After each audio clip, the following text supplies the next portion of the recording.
Al-Ma'had Al-Mahmud merupakan sebuah institusi pengajian Islam yang begitu terkenal di utara tanah air sejak tahun 1936. Sejarah perkembangannya adalah berkait rapat dengan kewujudan Madrasatul Hamidiyah.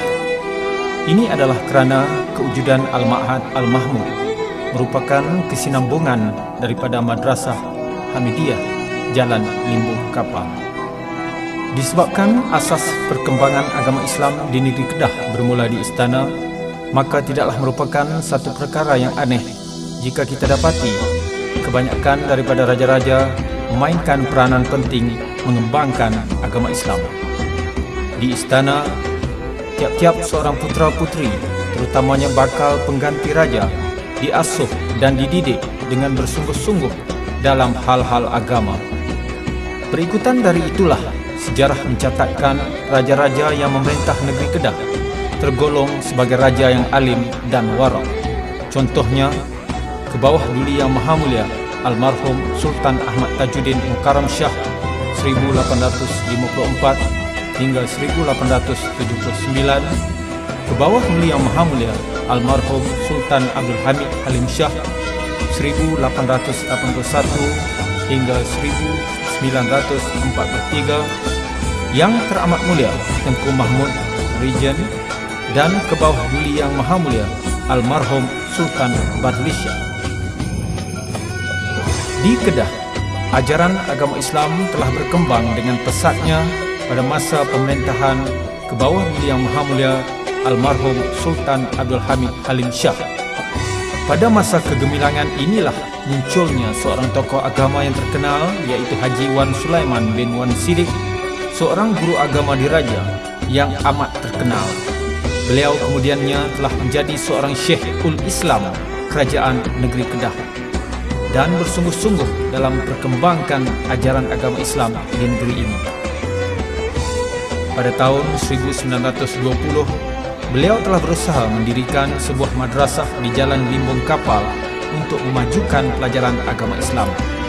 Madrasah ini dikenali sebagai Madrasah Hamidiyah, sebagai mengambil sebenar nama ke bawah Yang Maha Mulia Almarhum Sultan Abdul Hamid Halim Shah, Sultan Negeri Kedah pada ketika itu.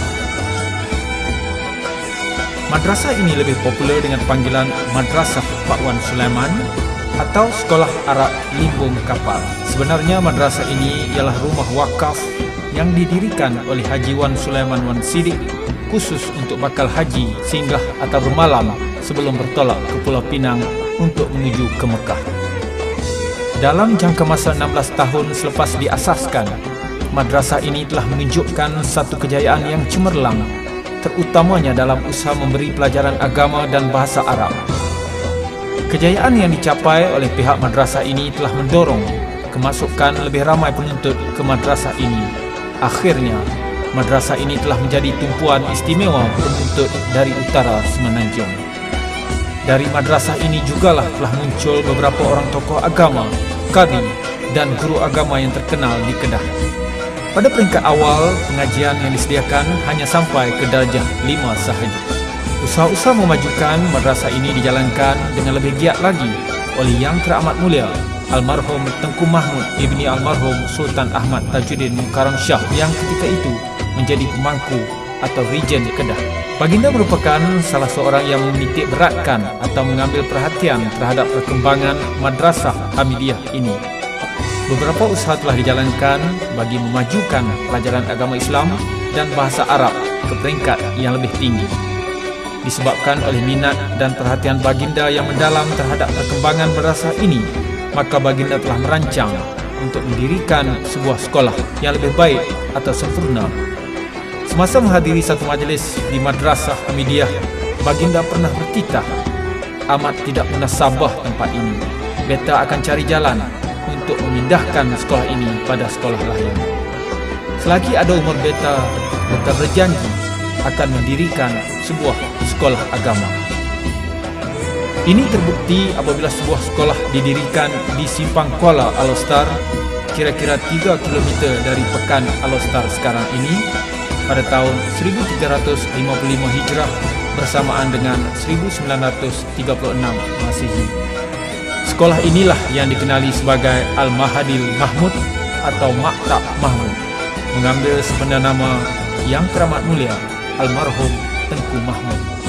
Bagi penduduk-penduduk di Kedah khususnya di sekitar Bandar Al-Ostar, sekolah ini lebih dikenali dengan nama Ma'had atau Sekolah Sultan kerana sudah menjadi suatu kebiasaan hanya sultan atau wakil yang dilantik oleh baginda sahaja yang boleh menyampaikan sijil-sijil kelulusan maktab ini kepada para penuntut.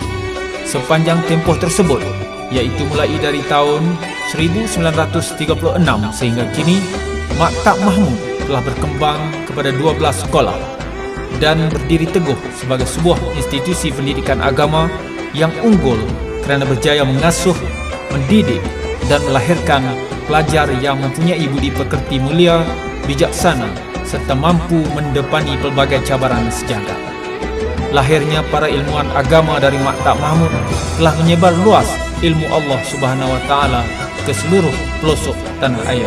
Selaras dengan kedudukannya sebagai sebuah institusi pendidikan yang dibiayai sepenuhnya oleh Kerajaan Negeri Kedah, kerajaan telah menggubah satu enakmen yang dikenali sebagai enakmen Lembaga Maktab Mahmud 1967 yang bertujuan mentadbir dan melicirkan perjalanan institusi pendidikan ini.